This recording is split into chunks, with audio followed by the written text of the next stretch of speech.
Hello, and welcome to Dave's Delightful Dishes. As always, I'm Dave, and it is a delight to have you come visit me in my kitchen. And today I'm doing something a little bit different, a little bit special. It's not really a request, but a little while back I did a budget meal for breakfast, and I had a person who brought to my attention that what I consider inexpensive is not necessarily what everyone considers inexpensive. You can look by my kitchen. I'm doing okay. So my food budget might not be your food budget, and that is universal. But for this person, their title was Xenomorph. What I'm going to do is I went to the grocery store and I spent $15.70. And these with these ingredients that I bought, we're going to make ourselves dinner for four, and it's going to be chicken on a cast iron griddle.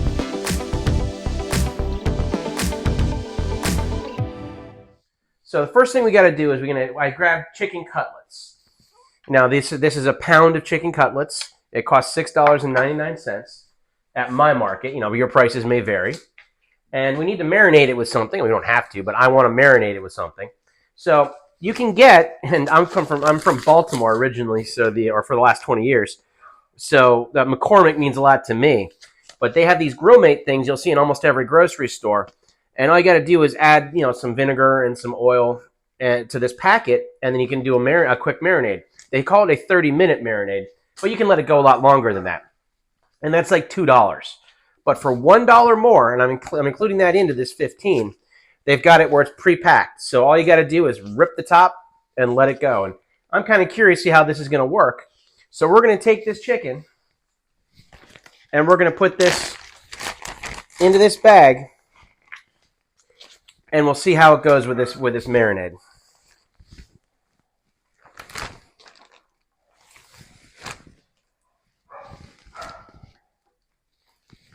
Slimiest part of the day right there. Oh, and that tears easily with the hand. And this is garlic herb and wine, which is one of my more favorite flavors if I'm not making my own marinades. And for a lot of people, having a big spice rack isn't really an option. So this is something for just a couple of dollars. You can add a lot more flavor to your meal. And when you're pushing that out around over 4 people, and this can handle, that marinade pack can handle up to 2 pounds of chicken. So if you've got more than 4 people and you got to add in a little bit more than a pound, you can double this, and that marinade will still work.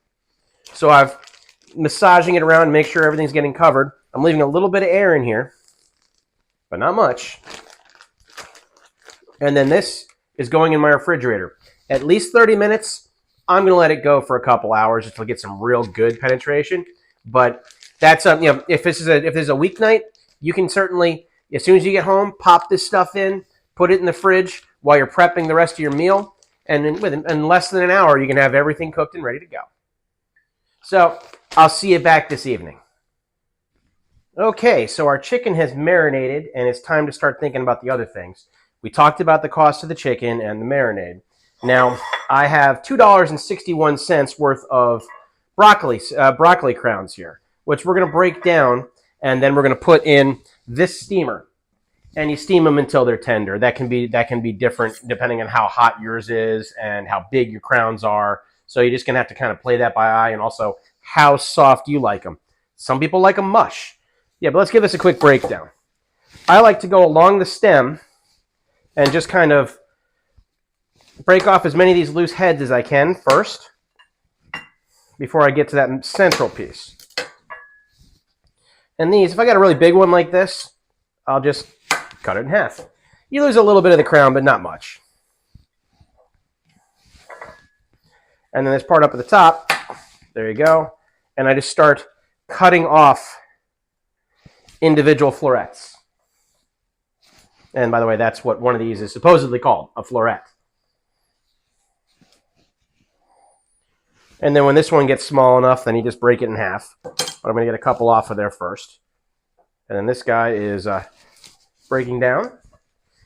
And then, the stem is perfectly edible too, and you paid for it. So if we're talking about a budget meal, the very bottom of that I'm not going to use, but Go ahead and make these into small chunks.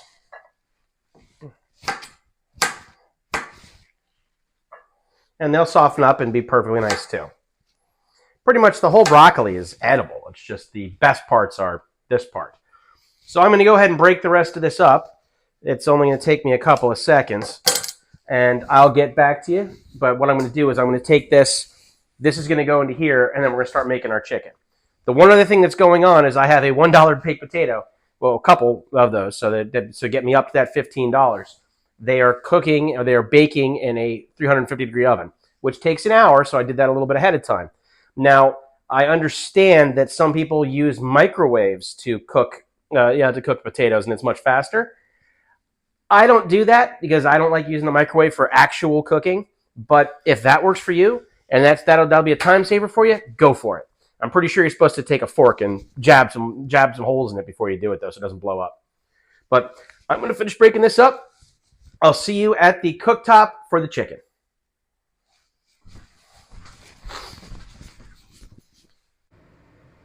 All right, I've got a griddle pan out, cast iron grill pan, and I've got this on high heat. And here's my chicken. So we're going to place the chicken cutlets on the griddle.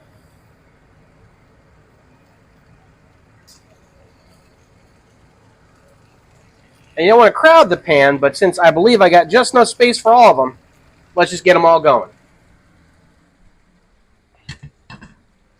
Now that's got to cook until it cooks all the way through, because remember, it's chicken. You don't want it medium rare. So I'm going to start with 4 minutes on a side just to get a good, and I want to have some really good sear lines. So it should look like those ridges should give me good burn lines on the skin to make it look like I was cooking it on a grill outside. So when you're looking underneath it like this, and you can see those grill lines, it's a good time to flip it over. And then I'm going to use an internal thermometer to check to make sure that it's done to 165 degrees, so I don't give anybody chicken-borne illness. Okay, these are looking pretty good. We're indoors, so the grill lines aren't always exactly perfect, but they are there, and my internal temperatures are good. And that's been 6.5 minutes. But depending on how thick your chicken is, it could be longer, it could be shorter. Each of these pieces is slightly different, and they're cooking at slightly different rates. So you want to check as you go. When they start feeling firm, give them a thermometer check, and if they're ready, pull them off. So we're going to put all this stuff together. Everything is just about ready. We're going to put this together at the workstation.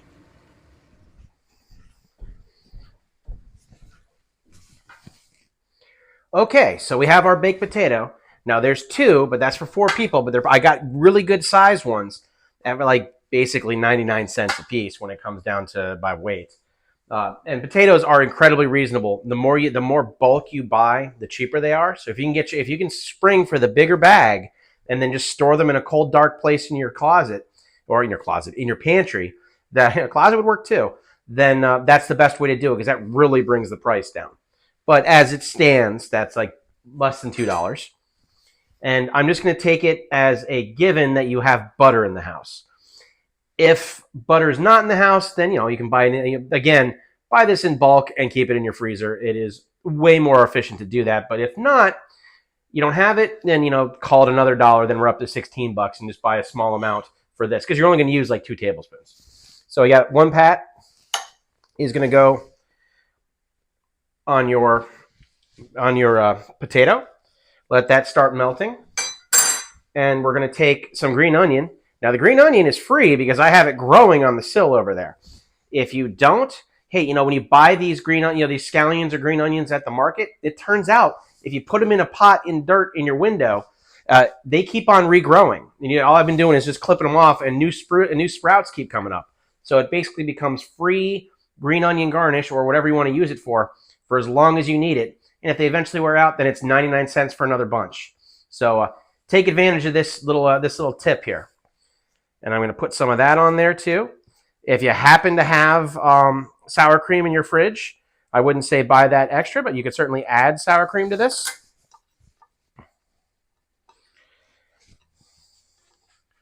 There we go.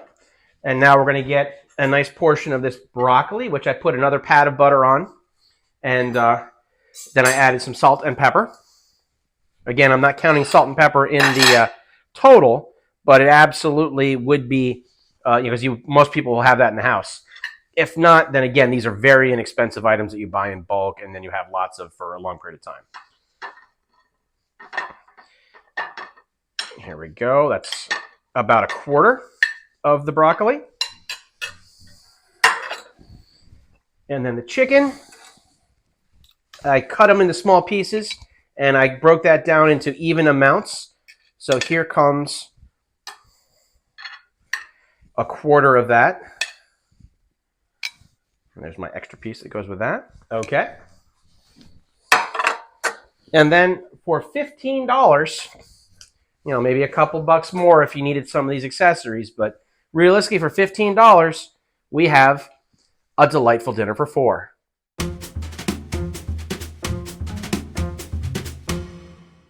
So thank you, Xenomorph, for giving me for opening my eyes and giving me the idea for this. Obviously, everybody's budget is different. This might still be too much for somebody, but when you break it down to being a dinner, and a pretty relatively filling dinner, that's not bland for this small amount of money. I mean, 15 divided by 4. It's not we're not talking a heavy dinner. It's certainly, you could not buy this at McDonald's and have the equivalent food. So guys, this is a budget meal, but it's also a really good meal. You could eat this any night. And it doesn't have to be because you're trying to save pennies, although you will. So give it a try. Let me know what you think. Give me ideas. Keep on challenging me. I'm loving those challenges coming in. And you can check me out on my Instagram or my Facebook page for Dave's Delightful Desserts, Dave's Delightful Dishes, which will be linked in the description, as well as the ingredients for this recipe, although it's like 4 ingredients. So I think you guys pretty much have it figured out. By all means, if you haven't already, hit like and subscribe. And you know what? Tell your friends, because I'd love to grow my audience. And if you want, just tell people. And I hope to see you again. I'll see you at the next recipe.